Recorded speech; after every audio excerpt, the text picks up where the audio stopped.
আসসালামু আলাইকুম ফ্রেন্ডস, আমি সোয়া চলে এসেছি আবারও একটা মিনি ভ্লগ নিয়ে। তো আমার মর্নিংটা হয়েছে সকাল 9টায়। ফ্রেশ হয়ে নিয়ে আমি গাছে জল দিতে গিয়েছিলাম।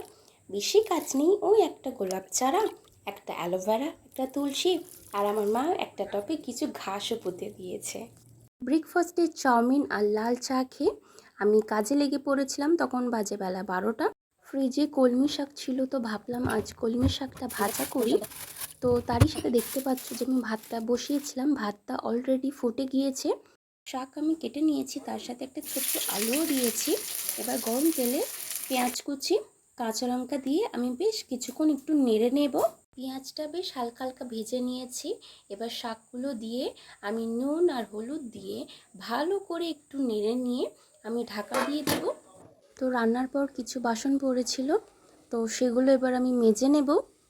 বাসন মাজা হয়ে গেছে, তারই সাথে শাক ভাজাও হয়ে গিয়েছে। তো এবার আমি গ্যাসটাকে অফ করে দেব। যে চিকেনটাও ঢাকা দেওয়া রয়েছে, দেখতেই পাচ্ছ।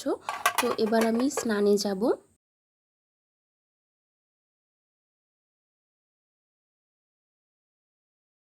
কাজ করতে করতে অনেকটা বেলা হয়ে গিয়েছিল, তো স্নানের পরেই সঙ্গে সঙ্গে আমি খেতে বসে পড়েছি।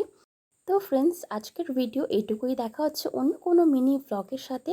ততক্ষণ ভালো থাকবেন, সুস্থ থাকবেন। আল্লাহ হাফিজ।